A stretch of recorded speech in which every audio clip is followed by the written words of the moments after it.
Welcome to the 100 Club. It is time, yet again, for another squad profile as we continue the inevitable move towards the start of the tournament on the 21st of July. And we are actually going to be looking today at one of the teams that will play in the very first game that is being broadcast for the 100, the Oval Invincibles women squad. Ollie, hi. Hello. So, it's a ticket I've got. I'm going to be going to that first fixture. So, of course you are. Yeah. It's exciting on this one. Where are you sat? I'm not sure. Don't think they tell us where we're going to be. I think it's just open area. So maybe you should. Possible. Maybe you shouldn't declare it on the internet as well, just in case you get some live reaction. Yeah, and I'll be there too. Yeah. Presumably sitting near Ollie. Hopefully sat near me. Because he bought me the ticket. I know you're sat. You're right on the other side of the ground. Hear enough of your cricketing opinions in this show. Don't want any more. My free time. At least he got invited. All right, I see how it is. Hi, Rich. Hi there, Tom. I would have invited you, but yeah, I know. You know how it is. Well, I'm a long way away. I know how that is. Okay. Back to matters at hand. This is a squad that is pretty strong, I reckon. Who have you picked out as the star player? Ollie? Well, there's a real sort of strong South African sort of spine to this team, really. So I could have picked any of the three South Africans in this side, but I'm going to go for Dane van Niekerk. She's the South African captain. We'll kind of go through, where we see the first strongest 11 in a moment. But I'm going to have her batting at 3, which is where she bats for the Sydney Sixers. She's got a really, really strong record, but also she's a really good bowler. And I think she bowls leg spin, sort of seems to take wickets in clumps. Kind of looking at her action, I think when she sort of first came onto the scene, she was kind of bowling a little bit slow and a bit loopier, but now I think she seems to be bowling a little bit flatter, which means she's getting a few more rotations on the ball, and I think it's coming through a bit quicker, and it means that she's starting to get sort of real drift on the ball. The last few times I've seen her play, getting it to dip and drift, then it's really difficult as batsmen to try and get after her. So she seems to be taking more wickets now. Talking about taking wickets in clumps, I think she's the only person in international cricket, men or women's, to take 4 wickets without conceding a run. Yeah. You can look at that on. It's out there on YouTube. So it's when she was playing for South Africa versus the West Indies, and they're just the West Indian batters just cannot get her away. Clearly not picking her. And she picks up 4 for none, which takes a bit of doing. Now I've batted with my brother before, and I think I've batted with my dad before. I've never had a bat with my wife. Which is something that Van Niekerk gets to do on a fairly regular basis. Yeah, it's Marizanne Kapp. Marizanne Kapp. They got married a few years ago, both part of the South African setup. So she's one of the other. One of the South African trio in this side. I mean, she could also have been my pick for star this side, to be honest. Great bowler. She's quick and accurate.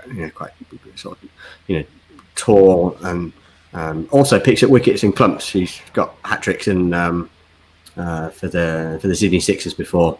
Isn't there some footage of them bowling at each other in the house or something recently? Yes, I think currently they're over in Europe, but I think they're having a little holiday. I think it might be Croatia, but they're clearly having to do some quarantine time. So they're sort of up on Twitter posting videos of playing cricket in the hotel corridor.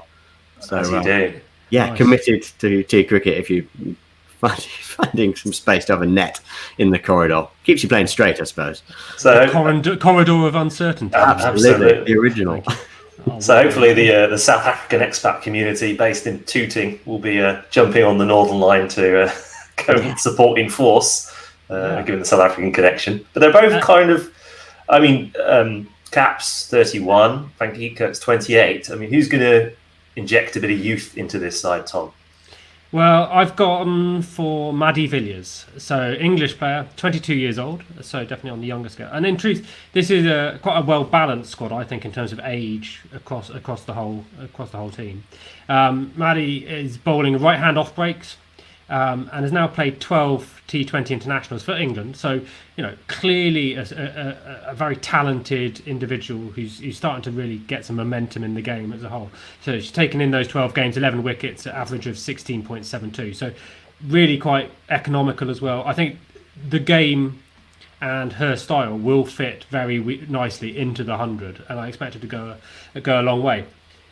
She's also been quite heavily involved in the sort of promotion side for the 100, and is super exuberant, sort of fun person, quite obviously, and throws herself around in the field as well. Some excellent examples of fielding out there on the tape.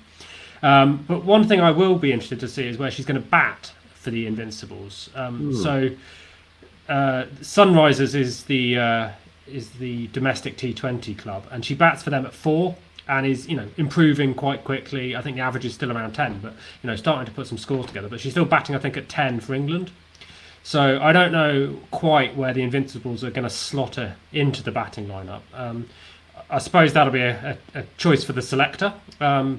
Rich, you're the selector for us today, having painted your back wall in Oval Invincible colours. But who's the real life selector? So.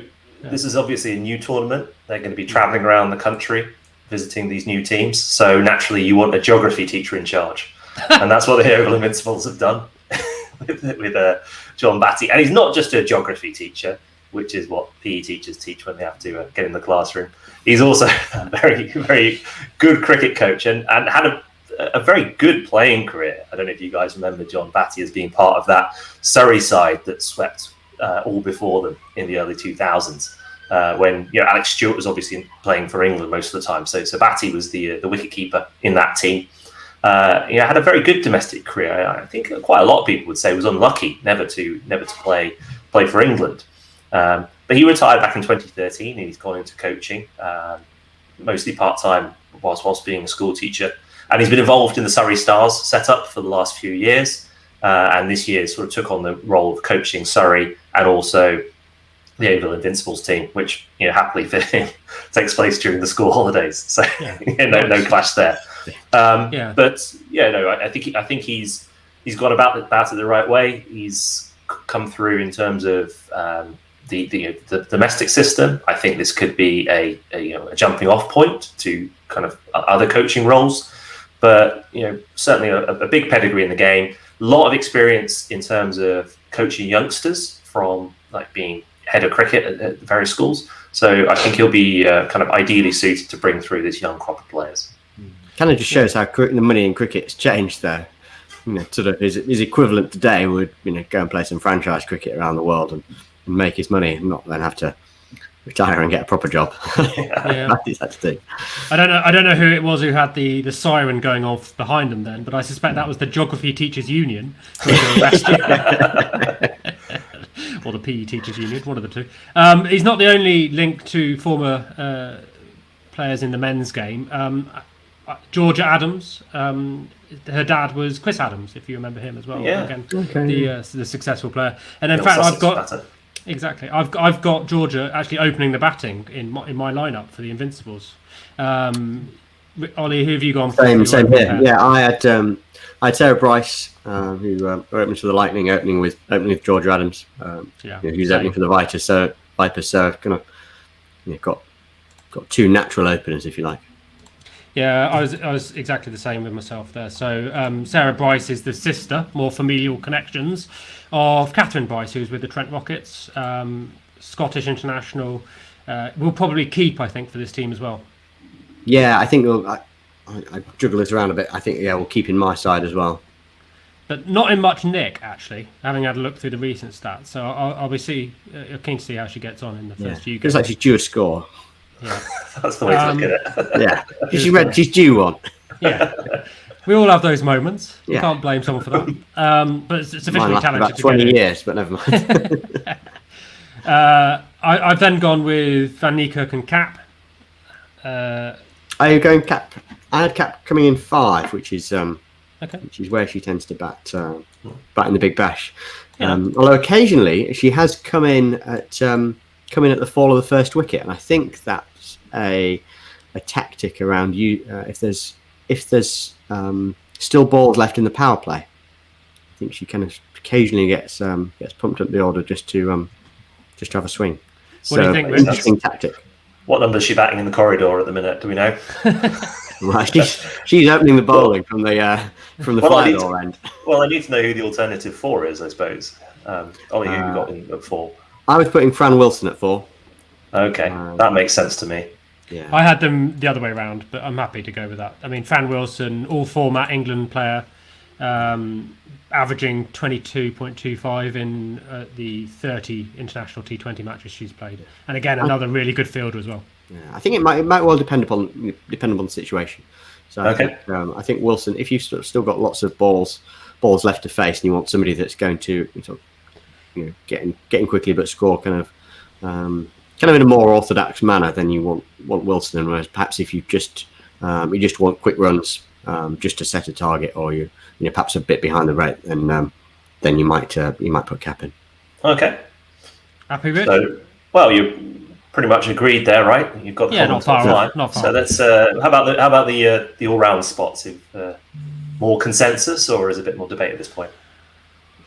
I've gone at 6. I've gone Alice Capsey, who's a 16-year-old, which might be a bit of a stretch, but it's something when you're being touted as a future England opener by someone like Raf Nicholson, who's the esteemed cricket journalist. Alice is breaking through pretty quickly. She also bowls a decent right arm off break.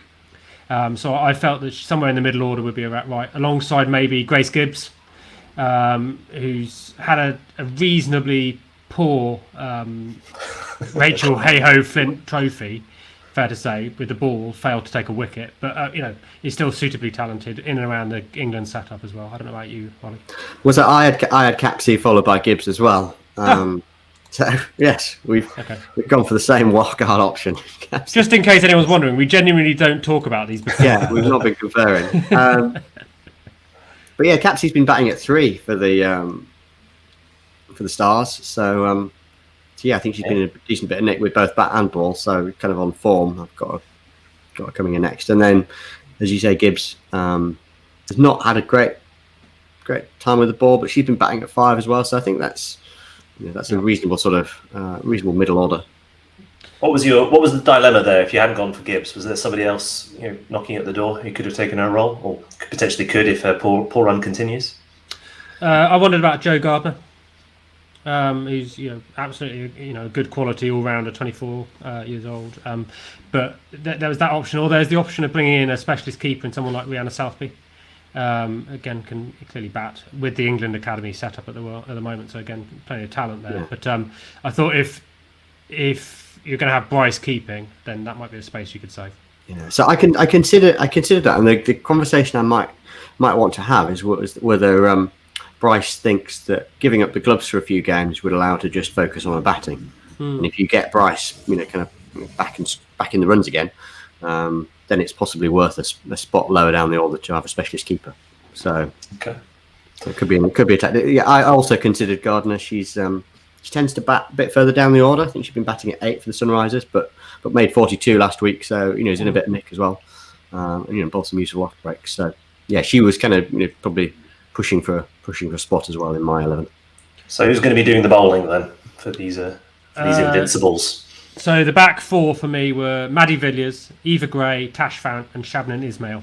I don't know, let you digest that, Ollie, while I get them up on screen. I think Ismail, the third highest wicket taker in all time, I think, in women's international cricket in T20 internationals with 110 wickets. So plenty of experience there. Yeah. Yeah. South African, absolutely going to be leading this attack, I think. Yeah, the third of our South African trio. Tash Farrant, clearly well involved with the England setup as well across the years.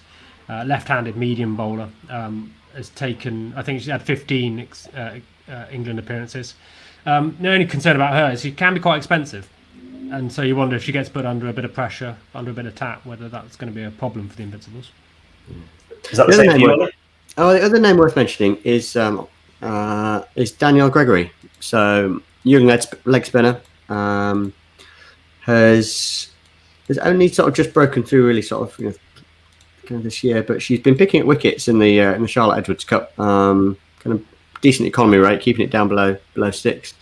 So even if she's just in the squad, kind of learning from Van Niekerk, I think it'll be good experience for her. But actually, she at the moment on kind of current form, she's probably making a case for getting in the starting 11. So, well, you say that. I mean, Megan Bell was the Kent Bowler of the Year, I think, with her right-handed off breaks in 2019-20 season. So definitely a bit of depth there as well on that side. Yeah. They're putting some pressure on Mady Villiers there. Was that your same bowling lineup for you, Ollie? Yeah, I had the same, but there's just there are a few others that I think could easily slot into that side and potentially strengthen the bowling attack. It kind of depends on the pitches they're playing on, and also kind of who's in form. Because Gregory seems to be one of the form bowlers at the minute. Yeah, well, we're playing at the Oval for at least half the games, so you'd think. I don't know. I mean, what's the Oval playing like at the minute, Rich? Have you been around there? Well, pretty wet at the minute, judging by the rest of London. It's something like my garden. It's going to be slow and low. I didn't mean look out the window. No, there's there's a decent balance to the squad. I think the days of the Oval having the reputation of being this fast bowler's paradise and like the bounciest wicket in England isn't perhaps is true anymore. But I still think it does favour a good batting side, but a very big ground. I think that's one of the key points about the Oval. So big boundaries requires decent range hitting to clear the ropes. Yeah, and that maybe back in favour of Ollie's argument for having Marizanne, or my argument it was that way round. Marizanne Kapp at 4, getting her up the order a bit. Yeah, absolutely. Well, you're certainly you wanted facing some balls. Yeah, and I think that's probably a good question. We'll have to track when we get into the tournament itself. Is there might be, you sometimes see it in T10 where if you want just a batter to be a batter, and you mentioned it about say Bryce not being the keeping side, you just wanted to bat. You want them to get doubles. That's the first 4 or 5 wickets only are going to do any batting. You can kind of forget about it after that because if you've lost that many wickets, you might not be in the game anyway. We'll see how that pans out. Any other points? We kind of pick our lineups, so having to have one eye on where things go in T20 cricket. But obviously, 20 balls less. We don't quite know how far down you're going to have to bat. No. So I look at that squad, and this is now the 6th team we've looked at, and for me, it's the bottom of the pile by some margin.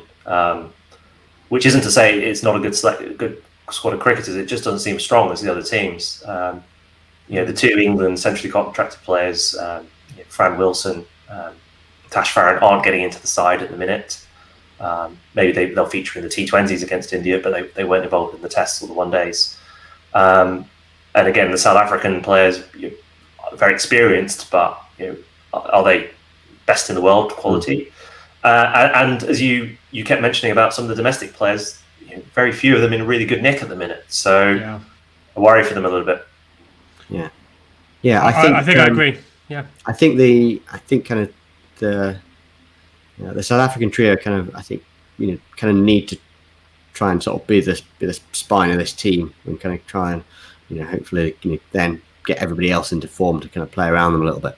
I think there's some big characters coming into the dressing room from those 3. So it'd be interesting to just sort of see how they go because, as you say, on paper, perhaps they're not as strong as some of the sides we've looked at, but perhaps they. And Niekerk, she's the international captain.